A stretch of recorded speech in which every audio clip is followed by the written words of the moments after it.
Boa noite, queridos irmãos. Sejam bem-vindos a mais uma transmissão daqui do Centro Espírita Allan Kardec de Balneário Gaivota.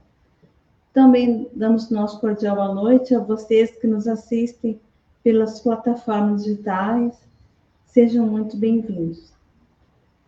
Neste momento em que iniciamos nossas atividades, nós elevamos nosso pensamento ao Criador para agradecer e louvar por essa oportunidade de juntos estarmos aqui, reunidos em seu nome, aprendendo um pouco mais sobre a doutrina espírita, do nosso codificador Allan Kardec, que é uma luz na nossa estrada, na nossa caminhada, e assim vamos acompanhar mentalmente a oração.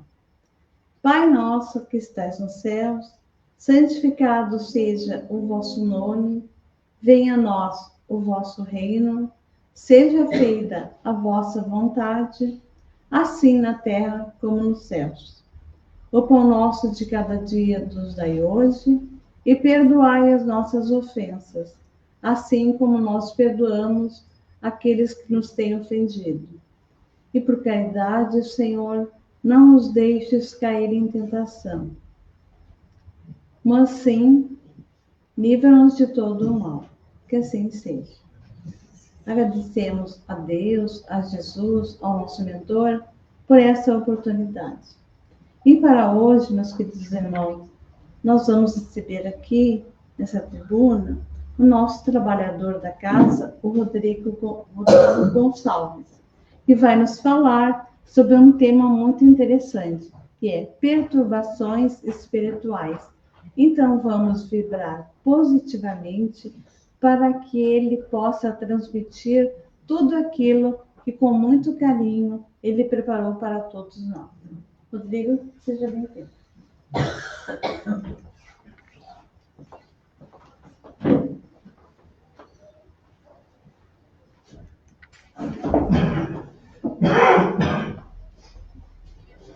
Bom, boa noite a todos. Boa noite. Queria dizer mais uma vez que é uma satisfação fazer uso desse espaço aqui. Agradecer principalmente a espiritualidade superior, né, que vem nos iluminando e possibilita, né, a gente a usar desse espaço e fazer esse trabalho, principalmente, né, usar isso para nossa evolução, nosso crescimento, que esse momento nada mais é do que uma partilha, né, de conhecimento nessa caminhada aí que a gente está fazendo aí com a nossa evolução espiritual. Agradecer a direção da casa também pelo espaço, mais uma vez, né? E seguimos em frente. Vamos lá. Bom, pessoal, o tema de hoje, perturbações espirituais, né? No primeiro momento, assim, chama muita atenção da gente, né? Nossa, mas o que vem a ser, né? Ou quais perturbações espirituais, né? Que são várias que a gente tem, né? Mas nós vamos nos ater hoje, né, no estudo de hoje, na conversa de hoje, a uma que é muito comum, a obsessão. Até foi falado um pouco no estudo preliminar da tarde, né, foi citado sobre ela.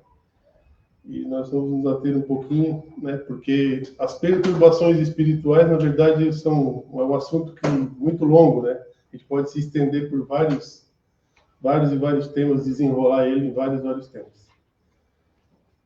Eu começo a conversa de hoje, então, com uma reflexão da Anete Guimarães. A Anete Guimarães é uma médica neurologista, uma das mais requisitadas palestrantes espíritas do país. Não sei se vocês já ouviram falar nela. Seminários, treinamentos realizados em diversos países do mundo. E ela faz uma interação entre a neurociência e o espiritismo. E foi com base nos estudos dela também que eu preparei o material de hoje. Ela fala o seguinte, ó: não há separação entre o plano físico e o espiritual. Existem pontos de encontro. Olhem só. Durante o sono, já ouvimos de algumas pessoas, a sensação de que saíram do corpo, através de um sonho leve. A gente não tem esse sonho leve, aquele vestígio, né? Nossa, eu tive a impressão de sair do sono do corpo essa noite. Outros descrevem com muita nitidez, com muita clareza, quando isso acontece e como isso acontece. através do desdobramento. Daí, isso é um assunto que os médiuns têm um conhecimento um pouco melhor. Um pouco mais de estudo, um pouco mais de evolução, a gente entende o que é o desdobramento, que na verdade, eu não vou me ater, não vou me alongar muito aqui, mas é sair do corpo para tentar fazer algum acolhimento, dar algum amparo espiritual para alguém que está necessitado. Mas vamos lá então. Perturbações espirituais. Na codificação espírita, Kardec classificou os processos obsessivos em 3 níveis. Importante a gente entender isso. A obsessão simples, a fascinação e a subjugação. Dentro do contexto da obsessão, que é o que a gente vai falar hoje, acrescenta-se o grau especial, que é da possessão. A possessão ela se caracteriza pela submissão total da pessoa atacada, física e psicologicamente, em relação ao espírito agressor. Só para vocês entenderem as modalidades que tem, né, de obsessão. Vamos lá então falar dela. A obsessão, conforme a doutrina espírita, conceitualmente falando, é a influência negativa que o espírito exerce de maneira persistente, reiterada sobre uma pessoa encarnada, dos mais variados modos de atuação. Essa obsessão ela pode acontecer de uma maneira simples, né? Uma perturbação simples, até o domínio completo das faculdades mentais do sujeito, né? Os efeitos podem alcançar diversos graus, níveis, chegando até a doenças físicas, né? Provocando até doenças físicas. Kardec diz no Livro dos Médiuns, no capítulo 23, como se dá essa obsessão. Ele cita o seguinte, diz ele: entre os obstáculos que a prática do espiritismo apresenta, devemos colocar na primeira linha a obsessão, quer dizer, o domínio que alguns espíritos tomam e exercem sobre certas pessoas. Esse é o conceito que Kardec dá lá. Agora, um detalhe importante da gente entender da obsessão, né? Como é que ela se dá isso na prática? E quem é que provoca isso? A obsessão, ela nunca surge senão através de espíritos inferiores, né? O espírito bom, aquele que quer o nosso bem, aquele que nosso anjo protetor, o nosso guia espiritual, né? Nunca vai fazer, nunca vai nos auxiliar, né? Isso é a influência dos espíritos maus, né? Dos espíritos inferiores. Os espíritos bons, eles não nos causam nenhum constrangimento dessa natureza. Pelo contrário, né? Eles nos aconselham e combatem esses espíritos ruins. E combatem a influência dos maus também. E se não escutamos, os espíritos, falando dos espíritos bons, né? Quando a gente não acaba não ouvindo eles, o que acontece? Eles se afastam e aí deixam o nosso livre-arbítrio tomar conta. Então, a gente tem que ter um pouquinho, por isso, orar e vigiar, né? Sempre estar acompanhando, sempre estar monitorando. Os espíritos bons estão aí para nos ajudar, mas a gente também precisa ser vigilante. Outro ponto importante, né? Os maus espíritos, né? Eles se unem àqueles espíritos encarnados onde só encontram apoio. É o que eu falei. Se a gente dá abertura, né? Se a gente se identifica, se eles deixam eles se identificar com a gente acaba dando uma frestinha, abrindo ali uma frestinha para que eles se aproximem da gente e aí venham a provocar no processo aí de médio e longo prazo a questão da obsessão.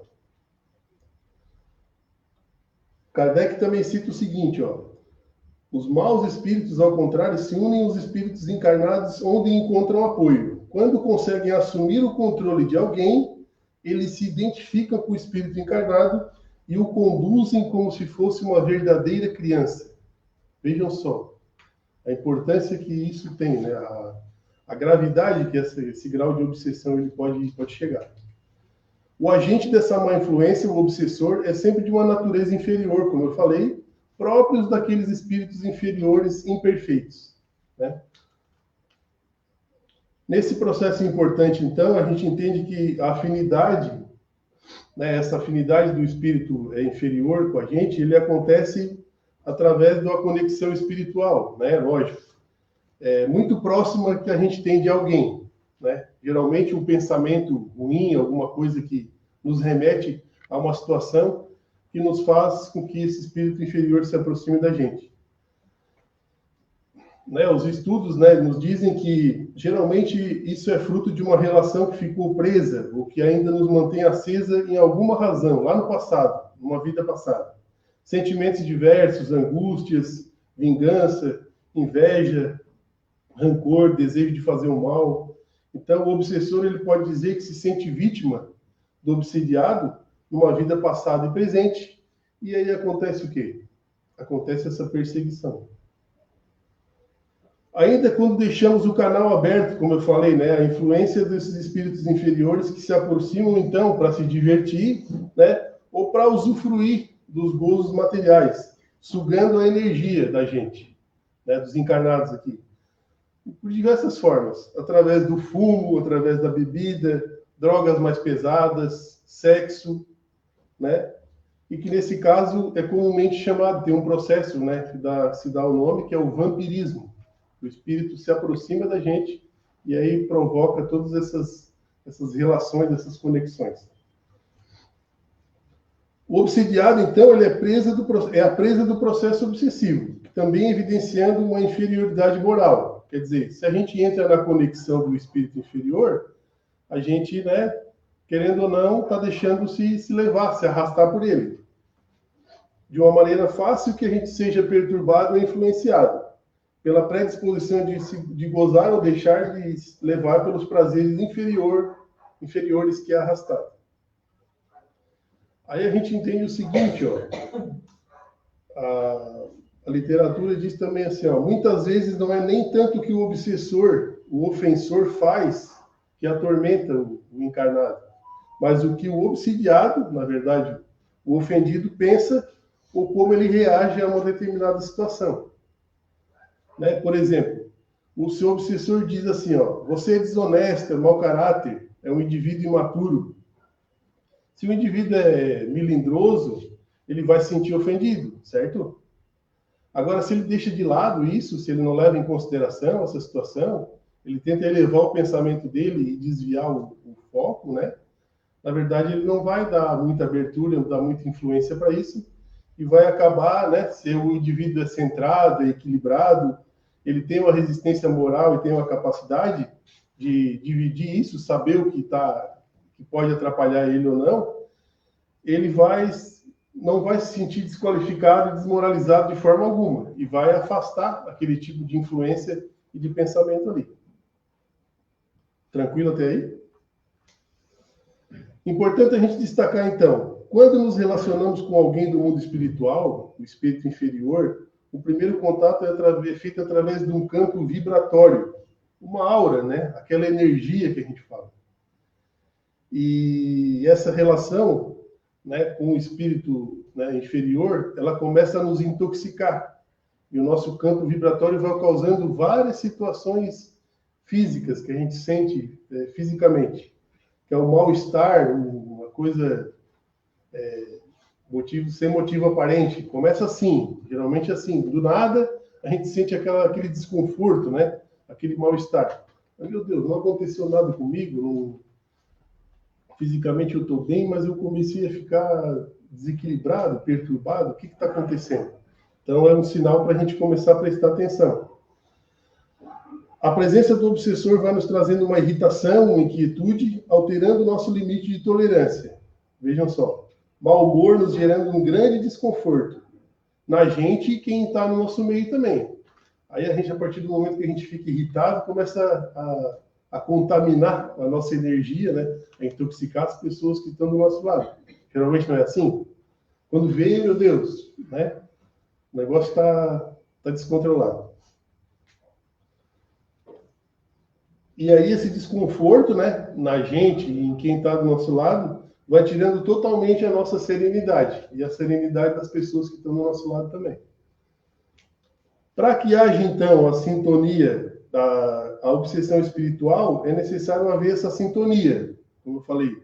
A sintonia do bem, né, com o espírito elevado, ela também acontece com o espírito inferior. Se o obsessor persegue a sua vítima a fim de atormentá-la, é porque encontrou ali uma abertura, como eu já falei antes, uma frestinha. Para que isso fosse nutrido, fosse alimentado, esse desejo de ódio ou vingança por alguém, né? Há casos também de espíritos encarnados que não possuem conexão com espíritos inferiores. Essa relação ela não acontece, mas que também são colocados à prova durante a encarnação, em razão de débitos contraídos lá no passado. A relação não é direta, mas é algo que de repente aconteceu lá atrás, numa outra vida que está sendo trazido para a vida, para a vivência de agora, né? É só a gente observar um pouquinho as nossas más inclinações, as nossas tendências, né, para começar a entender o que a gente fez lá na vida passada, né? Geralmente a gente pega essa linha aí, esse viés, para saber o que a gente fez lá de errado lá, o que a gente errou lá atrás, para corrigir as nossas imperfeições aqui. Isso também é um exercício muito, muito importante. Esses resíduos maléficos, então, esses sinais, né, que são projetados em nós como um espelho, eles só mostram os pontos onde a gente deve buscar a superação e a evolução, né? Se não é a influência direta do obsessor, mas situações que aconteceram lá, que fazem parte da nossa rotina diária, e que, como eu falei, são pontos que a gente deve melhorar. Ah, Rodrigo, mas onde é que está o remédio para isso? Como é que eu posso combater isso? Como é que eu posso atacar esse problema e fazer com que isso não aconteça? No Livro dos Espíritos, no capítulo 12, a questão 919, ela nos traz de maneira bem clara a resposta, e bem simples, para tratar e prevenir a ação dos espíritos obsessores, além de muita oração, né, o orar e vigiar que eu falei, ele diz o seguinte, a questão dos 919. Qual o meio prático mais eficaz para se melhorar nesta vida e resistir ao arrastamento do mal? Aí o Espírito da Verdade responde o seguinte, ó, conhece-te a ti mesmo. Quer dizer, quanto mais a gente tem o poder do autoconhecimento, mais a gente vai se deixar, vai ficar livre dessas influências maléficas, essas influências ruins. Então não tem outro meio, é a gente se conhecer e ir se conhecendo dia a dia. Fazer a nossa autoanálise, né, os nossos atos com a gente, com a nossa família, né, com os que nos rodeiam, com os amigos, com as relações de trabalho, para que a gente possa estar melhorando isso dentro da gente. É preciso, então, que a gente desfaça, né, com os espíritos inferiores essa sintonia vibratória, quebrando ou rompendo tudo aquilo que nos mantém preso ao plano espiritual, ao sentimento ruim, a tudo que aquilo que é tóxico, que vai nos fazendo mal. A gente precisa, então, desintoxicar, depurar, limpar e purificar esse nosso campo vibratório. E isso só depende de quem? Da gente, né? A gente é o responsável. Não adianta a gente terceirizar os nossos problemas ou colocar desculpa no outro, querendo que o outro melhore para que a gente... Daí o outro melhorando é que a gente vai melhorar. De uma maneira bem objetiva, começa pela gente. E claro, né? A gente pode buscar também amparo. Aonde? O acolhimento aqui na Casa Espírita, que a gente está fazendo hoje. Realizando o Evangelho no lar, semanalmente ou diariamente, se puder acompanhar, né? O atendimento fraterno, o pessoal da casa que está à disposição, né? A água fluidificada, eu vejo as garrafinhas lá atrás, o pessoal traz, muito importante, né? O encaminhamento para o tratamento de desobsessão e passe, né, com os trabalhadores da casa, quando a gente sente que essa sintonia está muito carregada, está muito próxima. Isso também é importante, a casa está aqui para acolher, né? Assistir às palestras e participar de grupos de estudo na Casa Espírita também é importante. Isso vai ajudando, além do conhecimento, vai ajudando a depurar, a desintoxicar essa relação. Essas atitudes vão trazer mais harmonia, paz, confiança, esperança, aceitação, deixando a alma mais leve, iluminada através do esclarecimento que a doutrina vai nos fornecer, através de todos esses itens, esses pontos que eu falei para vocês. E o obsessor, onde é que ele fica nessa história? Aquele que está lá nos atacando lá. Ele se considera vítima na maioria das vezes, sabem vocês? Imaginem vocês que no primeiro momento ele vai se recusar a se afastar. Mas com esses trabalhos, com essas atitudes que a gente está tendo dia a dia, diariamente, né? Se autopoliciando, melhorando, né? Melhorando o nosso autoconhecimento, através do diálogo, né, fraterno, com lá os trabalhadores da casa, nas sessões de desobsessão, né? E a nossa mente, a gente vai limpando, depurando a nossa mente, essa conexão com esse obsessor, ela vai se dissipando, ela vai se afastando. Vou dar só um pitaquinho bem rapidinho, né? Essa comunicação que acontece com os médiuns e com os espíritos inferiores, né? É uma espécie de convencimento, né?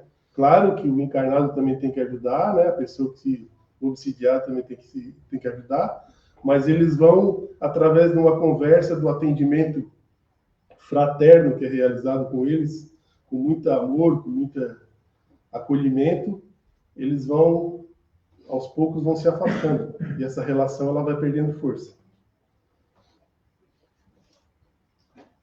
Através do esclarecimento, né?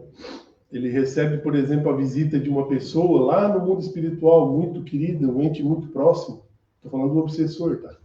E aí consegue projetar ele no espelho para que ele veja os erros que ele cometeu lá no passado, o que as pessoas também aqui precisam melhorar, e ele vai se afastando aos poucos. Essa força, essa relação, ela vai se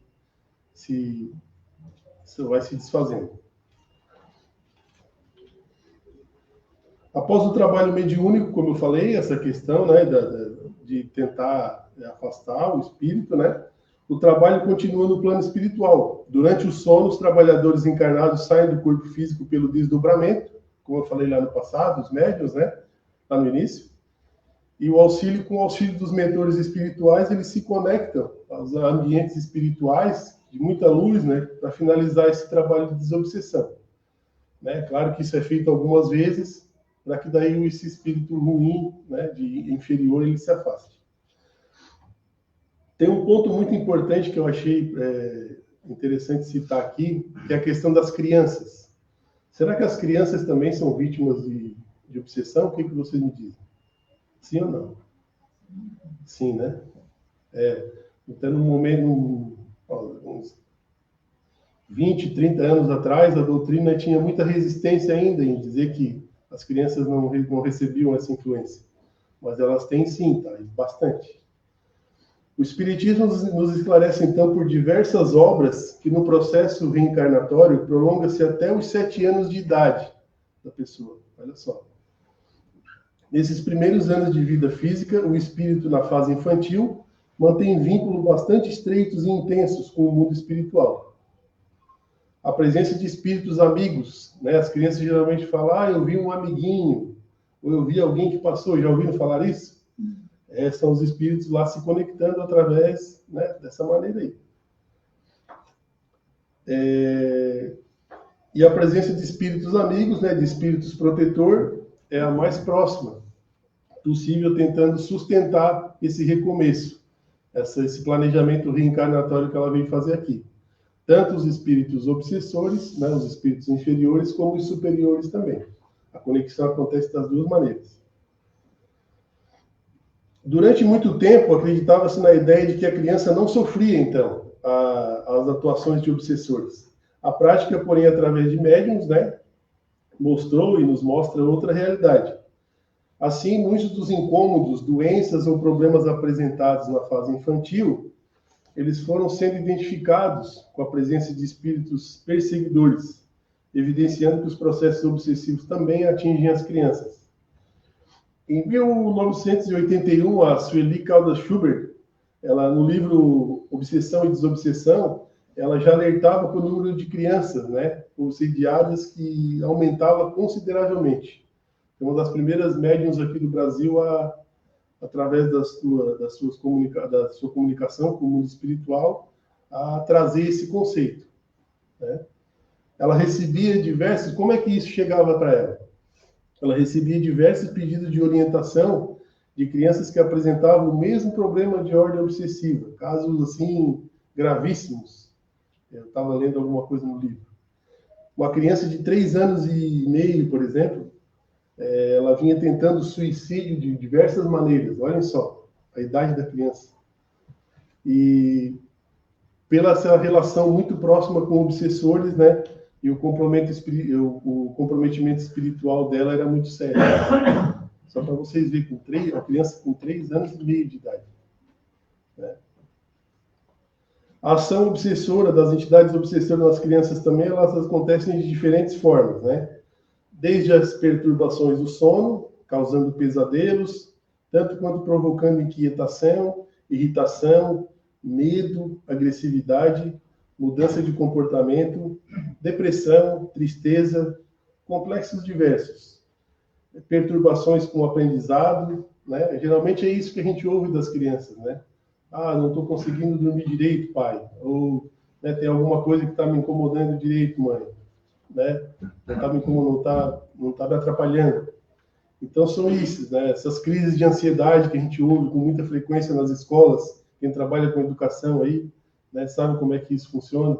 Quem é da área médica, trabalha com, né, na área da saúde, aí sabe como é que funciona. Cada vez mais as crianças chegam em postos de saúde, em consultórios médicos, com sintomas graves aí de ansiedade e, claro, dependendo do caso, uma certa influência aí de espíritos inferiores, né? De repente vem atrapalhando. Então nos questionamos, como é possível imaginar a permissão de Deus às situações com essas crianças, né? É o que a gente estava falando. Será que crianças com 3 anos e pouco, 5 anos, né? Elas, como é que isso, a espiritualidade maior permite, né, que isso aconteça? Kardec, então, nos comentários da questão 199 do Livro dos Espíritos, ele apresenta o seguinte entendimento para essa situação. Não é racional considerar a infância como um estado normal de inocência. Não se vê em crianças dotadas dos piores instintos, numa idade em que a educação não pode ainda influenciá-las. Não se vê que algumas crianças parecem trazer na nascença a esperteza, a falsidade, a deslealdade, o próprio instinto do roubo ou da agressão, apesar dos bons exemplos de que são rodeadas? De onde vem a perversidade precoce, a não ser da inferioridade do espírito, já que a educação parece em nada influir? Então ele diz ainda assim, ó, as que são viciosas, as crianças, né, são porque seu espírito progrediu menos, então elas sofrem as consequências, não dos seus atos de criança, mas das suas existências anteriores. E dessa forma a lei é a mesma para todos, e todos são atingidos pela justiça de Deus. Seres frágeis, pequenos, indefesos? Sim, se olharmos apenas do aspecto físico do momento. Então, a gente olhando a criança, né, a reflexão é o seguinte, olhando a criança ali com 3, 5 anos, a criança na concepção do seu corpo físico é uma coisa, mas ela também foi um espírito lá no passado, também teve, né, influências, teve débitos lá numa vida passada, que ela traz, né, nesse processo, nesse planejamento reencarnatório dela. Deu para entender? Tem um pouco disso também, né? O escritor espírita Luiz Gonzaga Pinheiro descreve no seu livro também outro exemplo, né? A Pequena Flor do Campo, o complexo caso de desobsessão realizado em favor ou desfavor de uma menina de 45 dias de vida, envolvidos em cruéis inimigos, que a todo custo queriam levá-las à desencarnação, quando sua mãe a levou no centro espírita para que lhe aplicasse um passe. Aí eu peguei um trechinho aqui do livro. Ó. Serena Margarida, a mãe da criança, né, sentou-se à nossa frente e passou a contar uma estranha história. Seu sofrimento foi anunciado há alguns anos. Sua mãe, frequentadora e trabalhadora de um centro espírita em Fortaleza, havia sido informada que o seu pai, já desencarnado, voltaria à carne na condição da filha da sua filha, ou seja, da menina de 45 dias lá. A neta receberia o avô para dar-lhe a devida educação, cuja falta o tornaram, né, tornaram um déspota, uma pessoa prepotente, né, um opressor lá no passado. Continua Luiz Gonzaga, trazendo à tona um dos fatores principais para as influências espirituais negativas a envolverem as crianças. Então, como foi falado, os equívocos lá do passado. Né? A esse respeito ainda, o Manuel Filomeno de Miranda observa no livro Trilhas da Libertação que a visão do espiritismo em relação à criança obsidiada é holística, é macro, né, é panorâmica. pois não dissocia na sua forma atual o adulto de ontem quando contraiu o débito. É o que a gente estava falando até agora. Foi o adulto que lá no passado cometeu alguns erros e aí agora ele vem para se depurar ou tentar melhorar nessa vida atual. Além disso, propõe que se cuide não só da saúde imediata, mas sobretudo da disposição para toda essa existência saudável, que proporcionará lá no final uma reencarnação vitoriosa e rica de experiências esclarecedoras e libertadoras. O remédio, então, para essas crianças é o mesmo, gente. A família também deve cumprir o papel, né, com o apoio da medicina, né, não só aqui do Centro Espírita, né, não só do cuidado da questão espiritual, mas a medicina, a gente sabe que em alguns casos, falando das crianças, existe um distúrbio emocional neurológico, né, presente muitas vezes, né, uma doença, né, a gente falava no estudo preliminar também que a medicina já entende isso, esses distúrbios espirituais associados a questões da medicina. Então, isso é importante que seja feito esse acompanhamento, né? Cuidando também do equilíbrio emocional do lar, cuidando da educação das crianças com amor e também muito diálogo, desenvolvendo nelas o senso moral, né? Dando bons exemplos, né? Através da caridade, do evangelho, né? Fazendo o evangelho no lar, levando elas, trazendo elas para o caminho aqui do conhecimento da doutrina. Então é isso, gente. Para finalizar, né, a gente queria dizer que as leis de Deus, elas são justas e misericordiosas. Né? Elas oferecem oportunidades de nos renovarmos por meio dos pensamentos e atitudes em busca dessa reparação das nossas más influências, dos pecados, né, vou dizer pecado, mas dos erros que a gente cometeu lá atrás. Aproveitemos, então, as oportunidades, auxiliando a todos, em especial as crianças, no caminho do crescimento interior, contribuindo para que elas surjam lá no final da caminhada, de fato, como vitoriosas, como adultos, né, no planejamento reencarnatório muito eficiente que eles assumiram por estar aqui. Agora, uma reflexão, né, para vocês pensarem, né? Todo idoso é uma criança que deu certo. Vocês já pensaram nisso? É isso, né? É a frase que eu trouxe aqui para a gente fechar a reflexão de hoje. O idoso é aquela criança lá no começo, lá no início, que deu certo, que a família orientou e que também pelo a autocrítica dela, o autoconhecimento, né? Que eu falei que é importantíssimo, né? Deu certo, ela caminhou e chegou até aqui. Certo? Pensando nisso, então, esse é o pensamento da noite. Queria agradecer a oportunidade mais uma vez, a paciência de vocês por ouvir, e espero ter trazido um pouquinho de reflexão aí para esse nosso momento da noite. Obrigado.